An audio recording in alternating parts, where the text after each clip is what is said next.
Flying into KASANE, the northern gateway for the Chobe National Park, we collected the land cruisers that were to be our home for the next 2 weeks.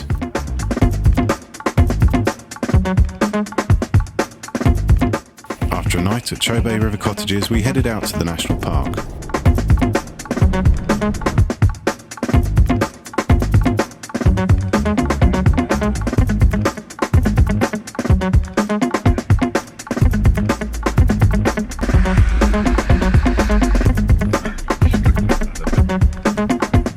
We signed in and headed into the park.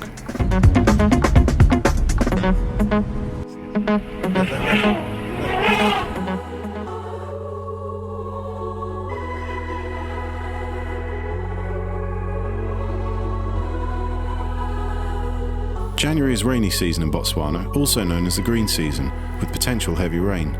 We saw very little rain and had sunshine most days, with a slight breeze and around 36 degrees C. Being off-season, we had many of the campsites to ourselves and rarely saw any other vehicles in the parks.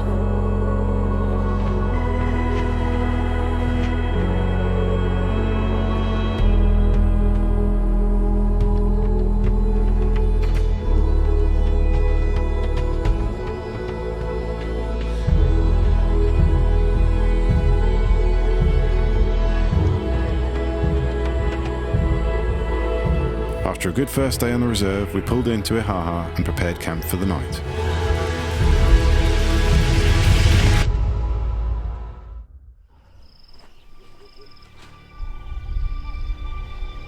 Breaking camp the next morning, we headed along the Chobe riverfront, said to have Botswana's densest concentration of wildlife.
Taking the scenic river route, we began our 5-hour drive to Savuti.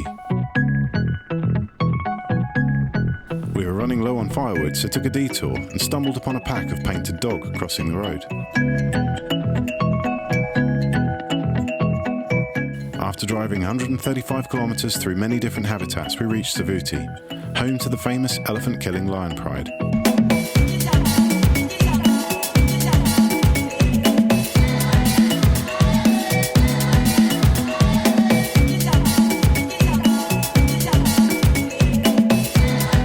Of grass plains, bush scrubland, rocky outcrops and waterholes, Savuti is a prime game viewing area.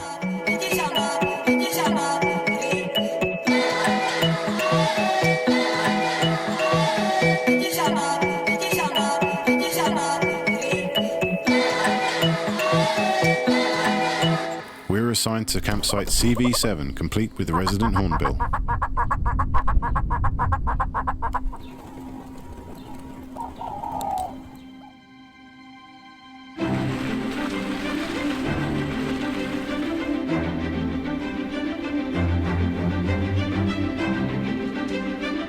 Day 5 and a chance to explore the Savuti Reserve. It wasn't long before we discovered 3 male lions lounging in the long grass. Presumed to be brothers, and with blood on their fur, they had clearly made a kill the night before.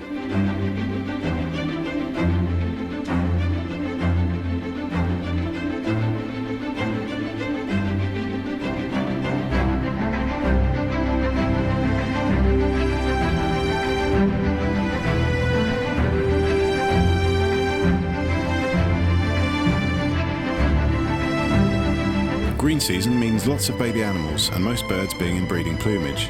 The leaf cover can make it harder to spot some animals, but the colours more than make up for it.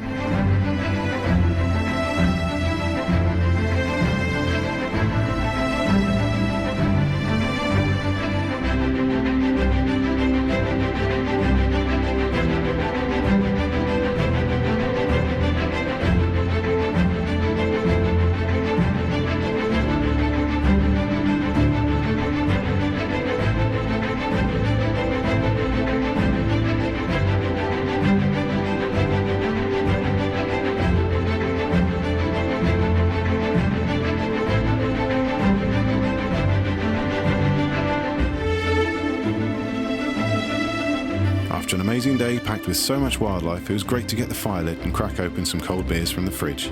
As the sun dropped, we could hear our lions calling each other in the distance.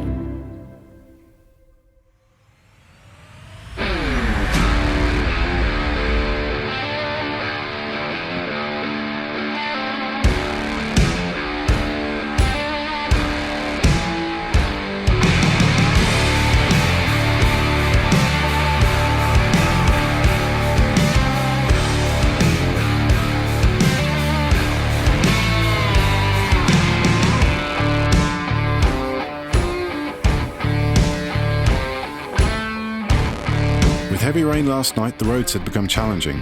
Our next camp was Mbudi on the Khwai Reserve, 97 kilometres away. We attempted to drive the marsh road, but soon discovered this was impassable, so turned back and took the sand-ridge road. Still wet, but definitely the safer option.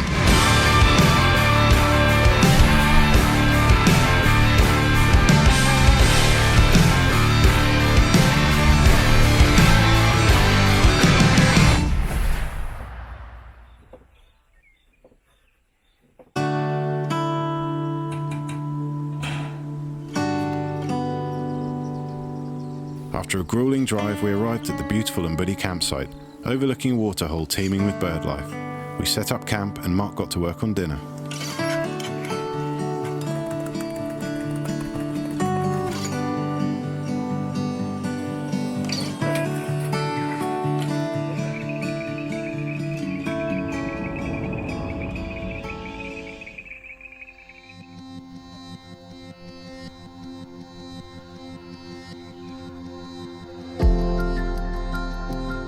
After a close encounter with hyena the previous night, we awoke surrounded by the bird life of Khwai. From the lily-pad walking jacana to the snakebird, the woodland kingfisher, fish eagles and storks, this is the natural paradise.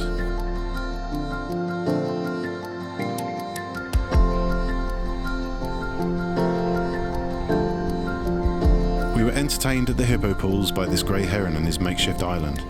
The hippo seemed unfazed apart from their occasional yawning, a gesture of aggression towards us rather than tiredness. And with teeth of up to 12 inches long and fierce tempers, we took the hint and kept a respectful distance.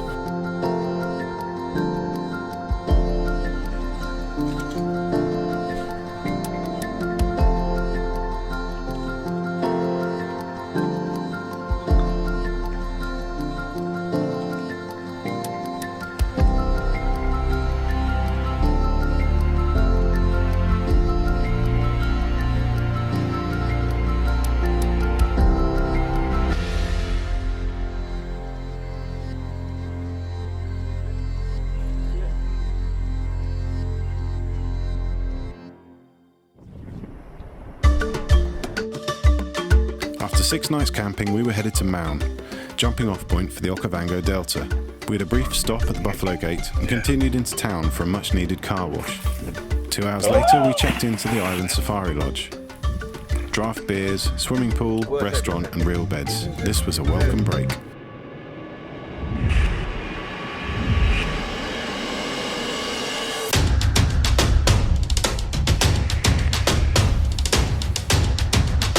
With deep puddles still covering much of the road, we drove to Moremi, the land cruisers handling the conditions with ease.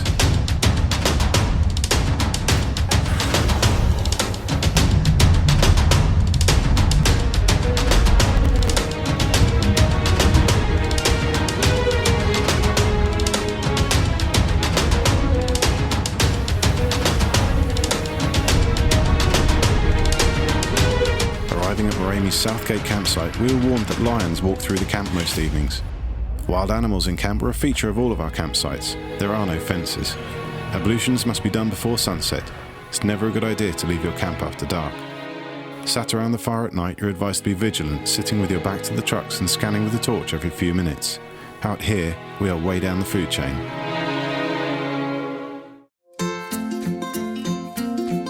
The camp clean-up crew were hard at work the next morning, some of these millipedes being up to 12 inches long. After showering, we set off for Camp Xanakaxa on the banks of the Khwai River, part of the OKAVANGO Delta.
Discovered this young male lion sat right by the road, still panting from killing a red lechwe.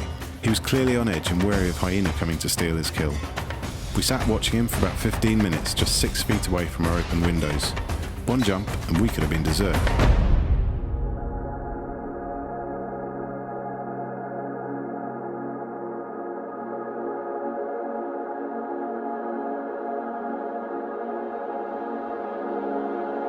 Right at the water's edge, Xanakaxa campsite offers incredible views across the marshes of the OKAVANGO. Running low on firewood, that night we cooked dinner over dried elephant dung.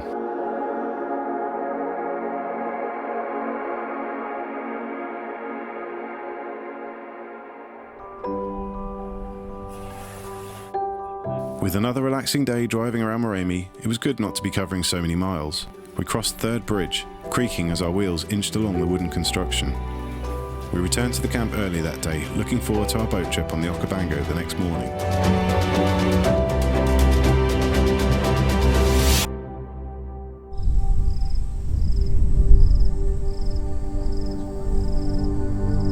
Named as one of the 7 natural wonders of Africa, the OKAVANGO Delta is produced by seasonal flooding and covers around 10,000 square kilometres of the Kalahari Desert.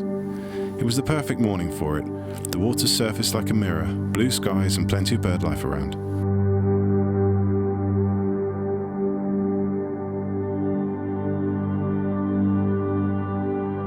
We spotted 2 sitatunga from the boat, a rare swamp-dwelling antelope specialised for survival in this aquatic environment.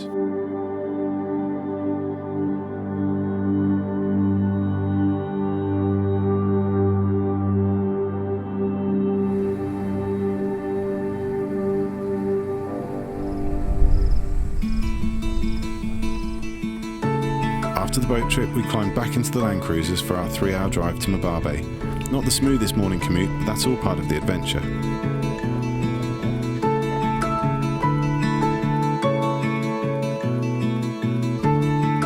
Later that evening we arrived at Shah campsite in Mababe, a stunning location, although sadly run down. With no one about, we picked the least overgrown campsite and set up camp. Right by a small river, surrounded by elephant, this was a wild and mysterious place.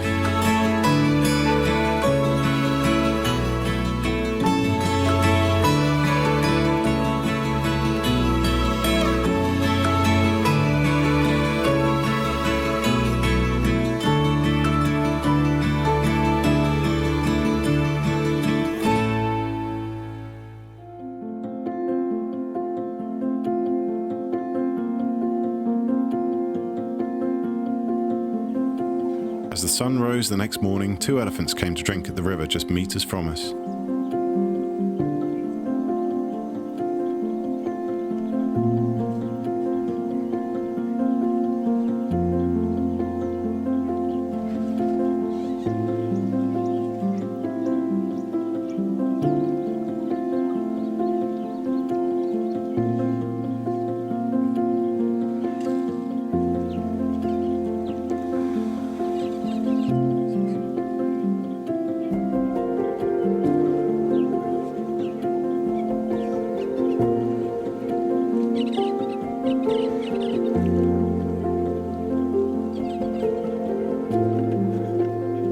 On our way out to the campsite, we passed a group of zebra, collectively known as a dazzle.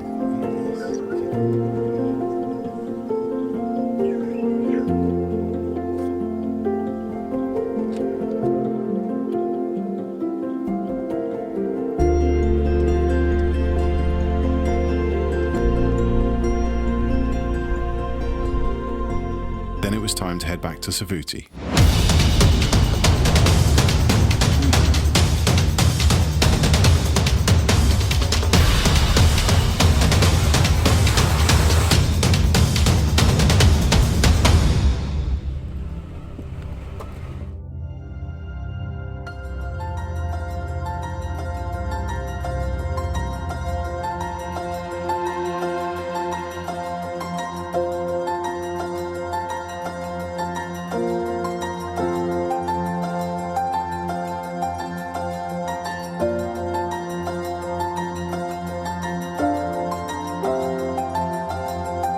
With an early start, Mark picked up lion spoor on the sand roads and impressively tracked them, leading us to a large pride of lions with around 8 cubs.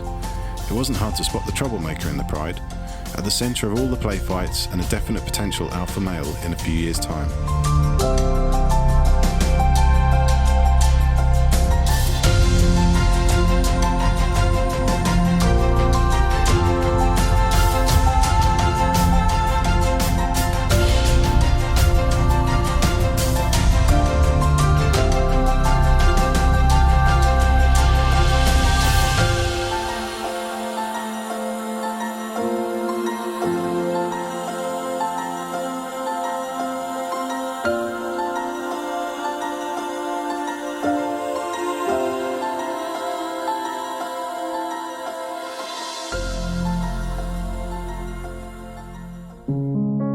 For our last day in Chobe National Park, we stayed at THOBOLO'S lodge with its own waterhole, the edges of the water littered with the skin and bones of elephants that died of starvation in last year's drought. A sobering reminder that this green season doesn't last forever and hard times are on their way once again.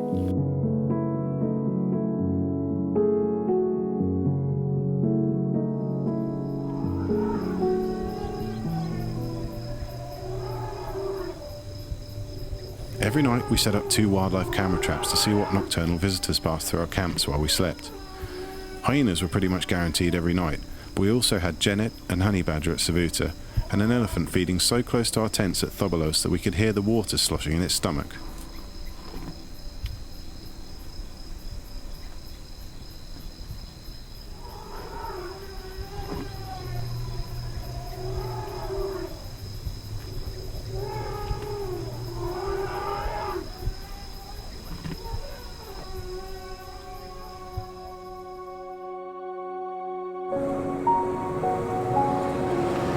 As we drove out of Chobe for the last time, our self-drive safari was over. We were heading back to KASANE to the river cottages for our last 2 nights. We'd been recommended a boat trip on the Chobe River at KASANE, and it didn't disappoint.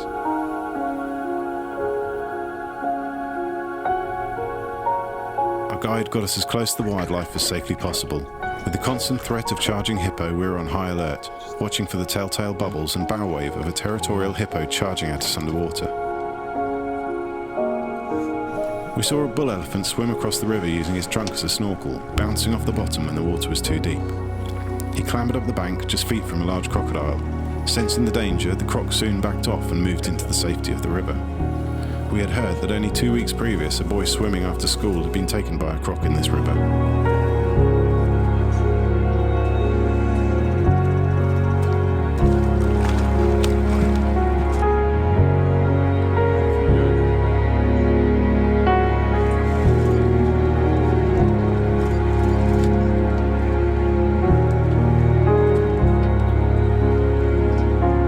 Further down the river, we found a large family of elephant coming down to wash and drink in the water. One of the mothers decided we were too close and shooed us away by splashing the water with her trunk.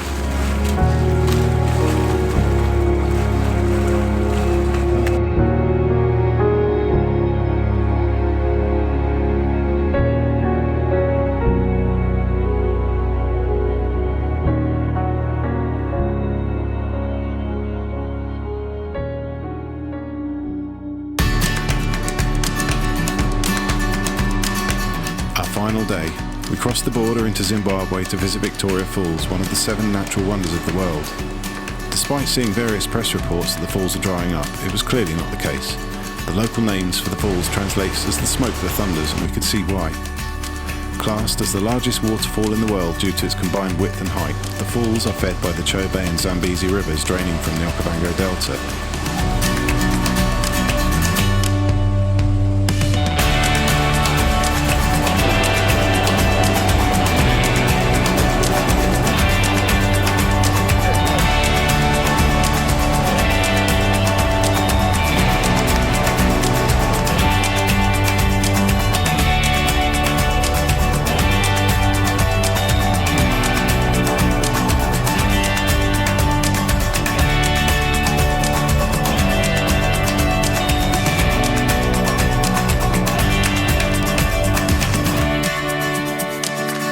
It had been a wild and amazing trip.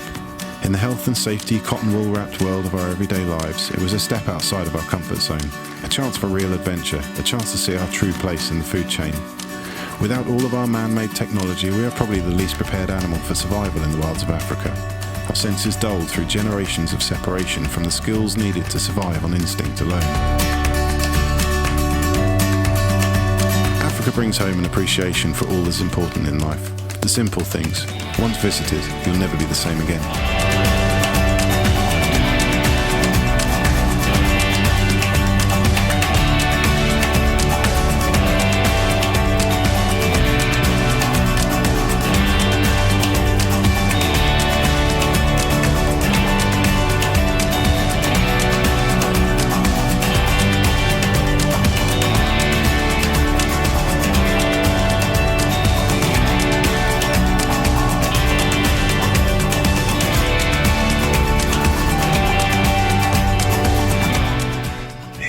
We see the rare truck ape in its natural environment.